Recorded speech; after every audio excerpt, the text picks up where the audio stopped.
layanan kesehatan, tidak terlepas yang sangat penting juga adalah kesiapan di level masyarakat. Tadi Pak Ganjar juga sudah menyampaikan bagaimana proses isolasi mandiri begitu nggih yang dilakukan di masyarakat, apakah disiplin dan tidak disiplin itu juga mesti menjadi tantangan. Karena ini terkait dengan tadi yang disampaikan Pak Doni, silent time untuk transmissionnya begitu. Jadi kami undang pembicara narasumber yang terakhir, yakni Bapak Rimawan Pradiptyo, yang merupakan pendiri dan motor penggerak untuk Sambatan Jogja atau Sonjo, yang dalam 2 tahun terakhir ini sangat aktif untuk penggerakan masyarakat dalam penanggulangan COVID-19. Beliau juga merupakan dosen dan Ketua Departemen Ilmu Ekonomi di FEB UGM, dan beliau menyelesaikan pendidikan terakhirnya di Universitas York di Inggris. Assalamualaikum Pak Rimawan. Waalaikumsalam. Bapak, apakah sudah siap untuk memberikan paparannya?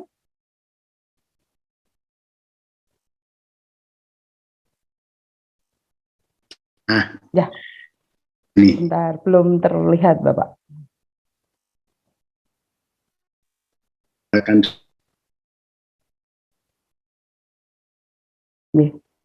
Halo? Bisa mendengar? Belum Pak, masih putus-putus Pak Rimawan.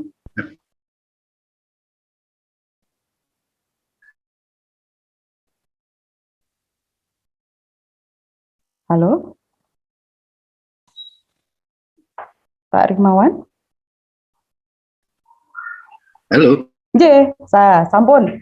Sudah ketinggal, sudah nampak Pak Rimawan. Mohon untuk dapat di slideshow. Waktu dan tempat kami persilahkan Pak Rimawan. Terima kasih.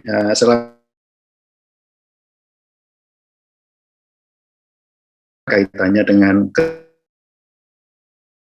rekat siap, ya tidak. Tidak ada yang siap dalam. Kami di Sonjo sudah mulai concern. Kembali lagi sebenarnya kita harus mengembalikan bahwa pandemi ini musuh bersama. Nah, musuh bersama ini kalau di dalam bahasa ekonomi namanya public goods. Kalau public goods itu untuk kebaikan, kalau ini public enemy itu untuk masalah kita semua. Dan di situ ada non-excludable dan non-rival. Ini yang seringkali dilupakan. Jadi kalau ada orang nyebar hoax dan lain sebagainya, orang yang tidak pada keahliannya malah ngomong dan lain sebagainya, itu sebenarnya ada dampak di situ karena pasti akan ada eksternalitas gitu ya, dan itu ditanggung oleh society. Nah ini yang perlu difahami. Nah pada titik ini benar tadi dikatakan Pak Ganjar bahwa ya pemerintah itu tidak bisa kalau hanya kita hanya menghandle, membiarkan kepada pemerintah itu tidak akan cukup. Namanya APBN itu hanya 1/6 atau 1/7. Jadi kemudian yang di 1/6 atau 1/7 dari GDP gitu. Jadi sebagian resources itu, nah ini yang seringkali jadi kalau di Sonjo itu jadi pendekatan Sonjo jadi kontroversial karena kami mengatakan resources itu ada di masyarakat bukan di pemerintah. Meskipun bentuknya belum tentu uang, gitu kan. Ini yang berbeda. Nah, sehingga kemudian ketika yang diperlukan itu triple helix sebenarnya. Antara pemerintah, rumah tangga, dan bisnis. Itu bekerja sama. Itulah yang disebut negara. Nah, di sini kemudian yang dipromot itu apa? Sense of crisis, sense of belonging, dan kemampuan antisipasi. Nah, kemampuan antisipasi ini penting karena kalau tanpa kemampuan antisipasi ya kita tidak akan bergerak lincah ya. Inilah Sonjo, gitu kira-kira. Saya nggak akan lama di sini. Tapi pendekatan apa yang kami pakai itu adalah ini, delta sigma delta. Jadi virus delta kita hadapi dengan delta sigma delta. Delta sigma delta itu apa sih? Sebenarnya adalah seringkali kita ini orang Indonesia maunya itu serba cepat, maunya itu terus berdoanya itu semoga COVID segera hilang. Nah, COVID hilang tapi upaya kita apa ya? Ini yang sering kali ini lucu ya, kita berdoa seolah-olah Gusti Allah disuruh-suruh gitu, tapi kemudian usaha kita itu apa gitu loh, itu yang jadi masalah. Padahal kalau dari Pak Doni tadi jelas bagaimana transmisi dan lain sebagainya itu jelas. Nah, bagaimana delta sigma delta ini adalah sebenarnya kita itu memainkan infinitely repeated game. Jadi kita tidak tahu kapan game ini selesai. Bagaimana cara memainkan game seperti itu? Itu satu, fokus pada survival. Yang dibutuhkan itu survival, bertahan hidup. Jangan bicara growth, growth itu terlalu istimewa gitu. Lakukan perubahan kecil setiap hari. Lalu muncul continuous improvement. Jadi tapi jangan berhenti gitu. Nah, ini yang perlu dilakukan sehingga prinsipnya itu ada 3 sebenarnya. Adaptif, inovatif, gigih. Nah, selama itu bisa dilakukan, maka kita bisa mengikuti perkembangan dari evolusi dari virus itu sendiri yang tadi berkembang. Ini kalau saya tunjukkan ini 19 WA group Sonjo, kasusnya macam-macam ya. Dan sebenarnya kalau kita lihat Sonjo itu kayak apa sih? Sonjo itu kayak Doraemon di masa pandemi. Udah kita siapkan. Setting yang kami buat itu adalah begini. What would happen kalau kemudian dilakukan lockdown? Jadi kalau kita lakukan lockdown dan hanya diperkenankan ojol itu beroperasi, maka Sonjo itu jalan. Kenapa? Karena di sini ada aspek ekonominya kita urus, pendidikannya kita urus, kesehatan yang paling banyak porsinya. Itu kita handle semua. Jadi kita bisa mengeluarkan berbagai macam tadi dari kantongnya Doraemon tadi. Itu polanya adalah seperti itu. Nah, saya langsung aja kita masuk bicara di 3 sektor ini, health, economy, education, economy. Nah, intinya di sana ada media yang kita pakai untuk diskusi. Yang pertama adalah Sonjo Migunani. Ini sharing pengetahuan antar kami. Kemudian itu sudah sampai seri ke-8. Ada Sonjo Angkringan ini yang pertama, itu 56. Tiap minggu ada, sudah 56 episode. Dan yang terakhir ini muncul Sonjo Solidarity Journey. Ini kita mulai menjelaskan kepada dunia luar. Apa yang dilakukan, apa best practice yang dilakukan di Indonesia, dan lain sebagainya.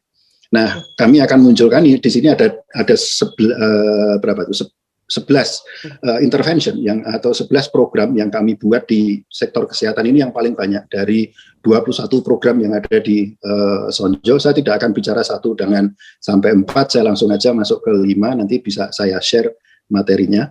Nah, yang kelima itu adalah kami membuat maaf, boleh di slide show karena mungkin terlalu kecil. Oh, siap. Nah, jadi kalau di Sonjo Rewangan ini, Bu, ini sebenarnya kami usulan dari rekan-rekan nakes sebenarnya, karena pada saat itu Desember itu mengalami peningkatan yang sangat hebat dan menggunakan Sisruta itu tidak mudah karena Sisruta itu didesain pra-pandemi dan ketika dalam masa pandemi itu Sisruta tidak cukup agile untuk menangkap itu. Itulah sebabnya kemudian kita membuat yang namanya database Sonjo Rewangan. Database Sonjo Rewangan ini beberapa bulan itu vakum, 0. Ya, karena tidak ada rujukan pasien antar rumah sakit. 3 hari yang lalu langsung 6. 3 diantaranya butuh ICU. Hari ini menjadi 3. Jadi hanya ada 2 yang ICU, 1 tidak ada ICU. Nah, ini jadi ketika yang namanya tadi senjata, yang namanya database Sonjo Rewangan itu sampai muncul dari kantongnya Doraemon, itu hal yang paling saya stres sebenarnya. Kenapa? Itu sangat tidak nyaman karena kita tahu itu ada retensi di IGD. Nah, ini yang kita lakukan dan kemudian kami membangun juga Sonjo Husada Tangguh ini. Sonjo sendiri tidak ada funding dari Sonjo dan sampai saat ini modal finansial kami itu 0. Nah, tapi kebetulan ada saja yang bantu. Jadi misalkan Prof. Adi Utarini itu WA saya yang hampir membuat saya waktu itu mau semaput karena beliau mengatakan Pak Rim ini saya akan membuat konser, tapi nanti semua hasilnya donasinya kita salurkan kepada Sonjo untuk membantu shelter-shelter. Nah, hal yang serupa kemudian ini yang jadi kemudian kita bisa membantu macam-macam sampai shelter di Kudus itu kita juga lakukan bantuan sekarang juga di Sleman begitu ya. Nah, lalu ada Rukti Jenazah. Nah, Rukti Jenazah ini mengapa? Ini balik lagi di peristiwa bulan Desember itu di Bantul itu sudah mulai banyak beberapa kasus masyarakat itu pasien itu wafat di rumah. Jadi isoman lalu wafat di rumah. Pertanyaannya siapa yang akan handle? Dilarikan ke rumah sakit nggak akan diterima pada saat itu.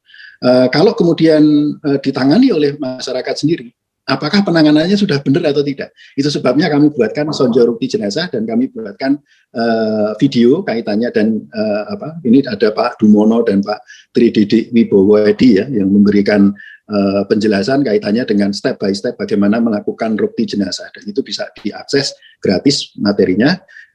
Ini kami buatkan juga si Tangguh, itu adalah sistem informasi shelter Tangguh itu untuk seluruh shelter yang ada di DIY. Jadi kalau di sini kita bisa nanti kaitkan dengan SPGDT untuk melihat kalau SPGDT melihat nanti dari rumah sakit ya, kalau ini dilihat untuk melihat shelter. Nah, kenapa shelter ini penting? Jadi shelter ini kan seperti halnya kayak auxiliary gitu. Kalau kita mengatakan kayak gerilyawan ya, kayak kami di Sonjo inilah. Ini kami itu lebih banyak gerilyawan. Kalau Pak Riris Andono Ahmad dan rekan-rekan nakes ini kan legion ya. Legion, jadi tentara tentara apa namanya, tentara elit. Nah, kalau kami ini gerilyawan ini, nggak jelas nih pokoknya. Jadi sekarang kalau kita lihat belajar dari rekan-rekan epidemiologi, itu kan 80% dari pasien itu sebenarnya adalah ringan atau OTG. Nah, maka apa yang perlu dijaga kalau dari sisi game teori itu adalah yang dijaga yang 20% ini jangan sampai swarm, jangan sampai muncul tekanan yang banyak di situ. Caranya bagaimana? Caranya adalah dengan menyediakan shelter sebanyak mungkin. Bisa itu shelter kabupaten, shelter desa, shelter padukuhan, bahkan kita dorong juga shelter pesantren itu kita dorong. Dan kami juga baru saja shelter UII itu terbentuk itu 72 TT dan kami jadi kalau kayak di shelter di Sleman ini kami lebih banyak lobby untuk kepada si pemilik gedung. Jadi kami yang minta pemilik gedung ini nuwun sewu apakah berkenan untuk digunakan shelter dan lain sebagainya begitu. Kalau karena kami itu ya organisasi tanpa bentuk, jadi ya santai-santai saja. Kalau nyuwun ya santai-santai saja. Dimarahi mesti enggak, gitu ya. Ditolak sukar juga gitu. Jadi kita manfaatkan pola ini. Ya. Kita juga punya namanya pilot project Sonjo Uwuh. Ini bagaimana pengolahan sampah medis ya. Memang tidak ada needle atau apapun, tapi tetap saja masker dan lain sebagainya. Dan kebetulan kami kerjasama dengan Panggung Harjo itu sudah memiliki incinerator gitu. Lalu, nah ini Sonjo Pasar Desa. Ada permasalahan yang mendasar sebenarnya. Jadi beberapa hari yang lalu itu kami koordinasi dengan Bantul. Yang terjadi kemudian adalah shelter kabupaten penuh, rumah sakit penuh. Berarti harus ada diturunkan ke shelter desa. Tapi shelter desa yang sebenarnya tadi 44, yang aktif itu cuma 8. Lalu pertanyaannya, dan ini mereka karena menggunakan dana desa, mereka harus dibiayai oleh dana desa, dan dana desa itu untuk warga di situ. Problemnya kemudian adalah ketika kita buka, dan ini dibuat seperti apa yang disebut dengan shelter lintas kelurahan, dan ini nanti kalau lintas kelurahan artinya ada warga dari kelurahan lain, itu di situ. Nah pertanyaannya, bisa nggak yang seperti ini didanai dana desa? Ternyata nggak bisa. Nah kalau nggak bisa bagaimana? Kita siapkan namanya Sonjo Pasar Desa, itu adalah paket sembako, ya, paket sembako kita kerjasamakan dengan pasardesa.id. Ini BUMDesnya Panggung Harjo, dan dari pasar desa ini mereka punya jejaring ke warung, petani, peternak di daerah itu. Jadi kalau kita memberikan bantuan ke Bantul, ya sudah dibelikan di Bantul. Kalau kita berikan di Sleman, kita akan dibelikan di Sleman. Nah, kita berikan di situ 180.000 untuk 10 hari. Asumsinya kemudian adalah bahwa bahan-bahan ini akan dimasak oleh ibu-ibu PKK. Jadi ini ada kerjasama seperti itu. Kalau di Sleman itu ada dapur umum. Jadi polanya seperti itu, ya. Itu yang dimungkinkan. Sehingga kalau nanti kita akan buka fundraising, itu pola ini sangat mungkin dilakukan, dan ini dari sudut GCG itu aman. Hal yang sama sebenarnya untuk Kudus, kami juga sekarang sudah memberikan bantuan juga untuk Kudus terkait dengan skema ini. Jadi sudah dilakukan di Kudus, Bantul, dan kita akan berikan juga untuk yang Sleman, masing-masing 200 paket.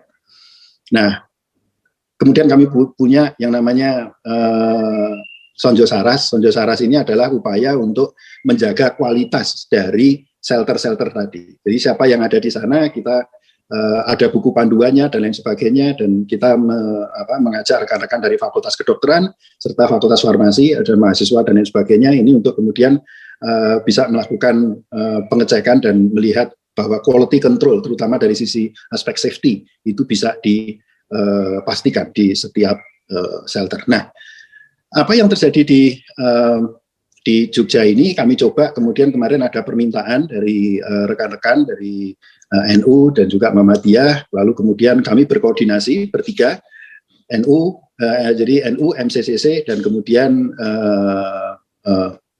Sonjo, itu untuk mainstreaming shelter ke Kudus, dan kami lakukan bimbingan teknis melalui Zoom meeting, dan di sana ada Bu Sri Aminah dan Dr. Glory dari Bu Sri Aminah dari RSUD Kota yang kebetulan membuat modul terkait dengan shelter desa dan shelter pesantren. Lalu ada Dr. Glory yang mengembangkan ini masalah shelter dan kemudian sistem referral naik turun ini. Dan alhamdulillah hari ini sudah diresmikan shelter. Beberapa hari yang lalu tuh 2 shelter pesantren, dan hari ini adalah shelter di Universitas Muhammadiyah Kudus. Nah, ternyata ketika kami berinteraksi dengan rekan-rekan Kudus itu ya ada hal jadi tadi kaitan dengan administratif itu tadi banyak. Jadi seringkali ada pertanyaan begini, loh, lah kita itu mendapatkan legal standing-nya gimana? Saya jawab, Pak, sampai saat ini nggak ada legal status dari Sonjo. Sonjo itu ya organisasi tanpa bentuk, ya informal saja. Meskipun demikian, beberapa kali kami bisa mengundang kementerian dan lembaga, dan kemudian kita yang memimpin rapat. Jadi kadang itu jadi lucu. Kalau kita memimpin rapat begitu, kadang saya juga mikir, ini SK-nya apa ya? Saya satu-satunya orang di situ yang nggak punya SK sebenarnya. Atau hari Senin kemarin diundang oleh Persi, rapat dengan Persi. Ini kan teman-teman direktur rumah sakit. Nah, saya mewakili Sonjo. Saya juga mikir juga, aku ki direktur apa? Bukan direktur aku. Jadi, tapi di situ kita sudah blend. Intinya adalah tadi, balik kepada yang dikatakan Pak Ganjar tadi. Kita bicara di level negara. Sudah tidak bicara lagi ini SK-nya mana, ini kita berbicara penyerapan anggaran dan lain sebagainya. Kita sudah tidak berpikir ke situ. Yang penting adalah bagaimana kontribusi kita dan kemudian membantu masyarakat. Ya. Nah, ini yang terakhir kami akan coba lakukan ini adalah mendorong ibu-ibu, the power of Greta ini. Ini yang kita dorong karena kita melihat di lapangan ternyata ada pembelajaran kemarin dari Mudik itu ya. Mudik itu ternyata kalau otoritas yang ngomong itu nggak dipercaya, Bu. Otoritas yang ngomong nggak akan dipercaya. Tapi kalau yang ngomong itu adalah ibunya, saudara perempuannya, itu dipercaya. Nah, itulah kemudian kita mendorong ibu-ibu dari PKK, kemudian ada Aisyah, ada ibu-ibu yang kelompok ibu-ibu yang lain itu untuk mengembangkan ini tadi untuk lebih menjadi garda depan. Ya. Bisa dikaitkan dengan untuk imunisasi, tetapi juga untuk menjelaskan kepada masyarakat bagaimana menegakkan prokes. Ini salah satu cara yang kita lakukan. Mungkin itu dari kami, dari Sonjo, tapi intinya adalah kami siap untuk berkoordinasi, kami siap untuk bersinergi, dan apapun yang dilakukan, terutama khususnya ini mendorong untuk shelter ini kami sebenarnya sejak 1,5 bulan yang lalu, itu kami sudah bersiap untuk masuk ke arah sana. Mungkin itu dari saya, terima kasih.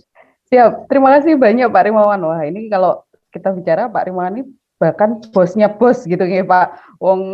Walaupun tanpa SK rupanya bisa memimpin rapat bos-bos gitu.